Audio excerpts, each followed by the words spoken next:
नमस्कार। आज हम बाबाजी यूनिफाइड 2025 श्रृंखला के 16वें सप्ताह पर बात कर रहे हैं।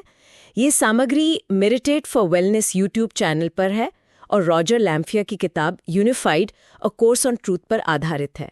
हाँ, तो ये हफ्ता है अध्याय 16, समीक्षा भाग 2। मतलब पिछले 7 हफ्तों में जो सीखा उसे पक्का करने जैसा है। बिल्कुल। ये हफ्ता सब कुछ जोड़ने का है, इंटीग्रेशन का।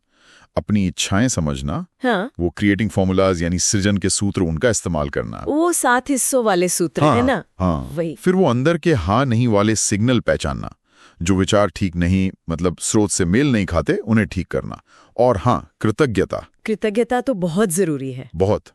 ये सब उसी यात्रा का हिस्सा है, खुद को ईश्वर की छवि में पहचानना, एक रचयिता के तौर पे। तो 16वां हफ्ता मतलब एक तरह से सब रिवाइंड करके देखना पिछले 7 हफ्ते। हाँ बिल्कुल, एक सिंथेसिस है। शुरुआत दैनिक प्रार्थनाओं से होती है, जो कृतज्ञता पर है, ईश्वर के साथ एकता पर। जैसे पहले दिन की प्रार्थना, ईश्वर को धन्यवाद कि उन्होंने हमें अपनी छवि में बनाया, उत्तम विचार दिए। हाँ, और यहाँ ध्यान देने वाली बात यह है कि ये प्रार्थनाएं कुछ मांगने के लिए नहीं है। अच्छा, ये हैं धन्यवाद देने के लिए और स्वीकार करने के लिए कि जो दिव्य गुण हैं वो हम में पहले से हैं।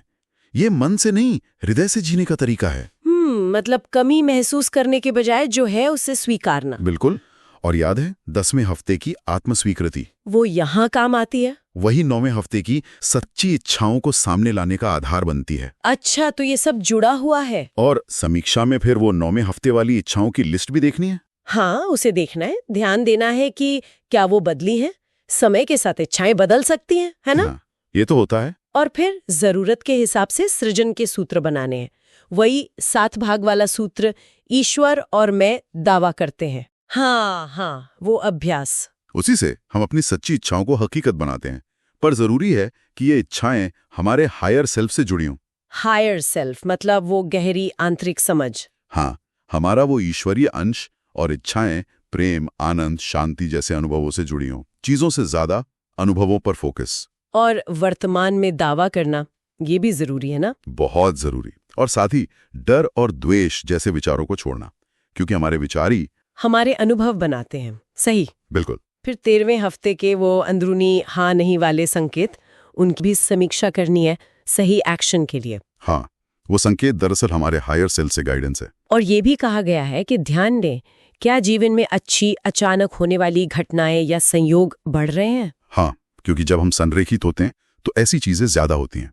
स्रोत में उदाहरण भी अच्छे दिए हैं, जैसे वो पहाड़ वाला। हाँ, कि पहाड़ बाधा नहीं बल्कि ऊपर उठने का मौका है। बिल्कुल।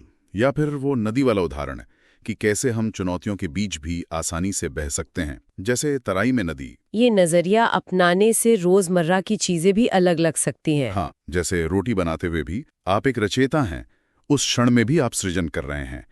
ये अपनी शक्ति को पहचानना है। ये तो बहुत गहरा विचार है। अच्छा, फिर 14वें हफ्ते के विचार सुधार और स्वास्थ्य के लिए सृजन सूत्र। हाँ, उन विचारों को ठीक करना जो ईश्वर के विचार से मेल नहीं खाते। और स्वास्थ्य वाला बिंदु बहुत महत्वपूर्ण है। कैसे जुड़ा है ये? स्रोत कहता है कि हमारे विचार, खासकर डर और द्वेष वाले, वो सीधे हमारे स्वास्थ्य और हमारी पीड़ा से जुड़े हैं। ओह, हमारी असली प्रकृति तो पूर्णता है, परफेक्ट हेल्थ।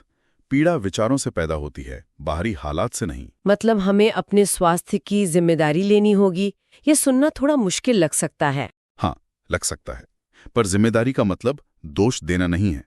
इसका मतलब है अपनी शक्ति को पहचानना कि हम अपने विचारों से बदलाव ला सकते हैं। ये आसान नहीं, पर अभ्यास यही है। ठीक है। और फिर आखिर में कृतज्ञता।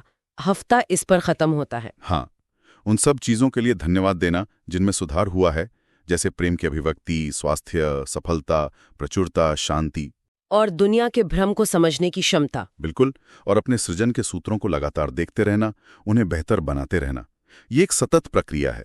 पूरी यात्रा एक एकीकृत अवस्था की ओर है, यूनिफाइड स्टेट। हाँ, खुद को ईश्वर की छवि में स्वीकारना, अपने दिव्य गुणों को पहचानना, प्रेम, कृतज्ञता और अपने हायर सेल्फ के साथ जीना। और तब प्रार्थना मांगना नहीं रहती। नहीं, तब प्रार्थना सिर्फ धन्यवाद बन जाती है, एक स्वाभाविक अभिव्यक्ति।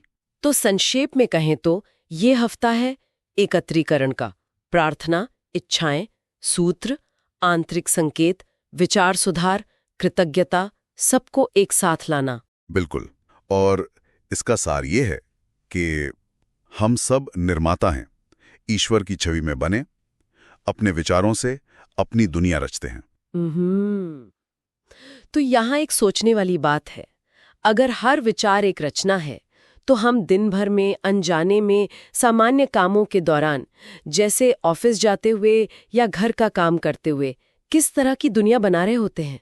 वाह, ये तो सोचने पर मजबूर करता है। हाँ, इस पर सोचने से अपनी रचनात्मक शक्ति के बारे में शायद कुछ नई समझ मिले।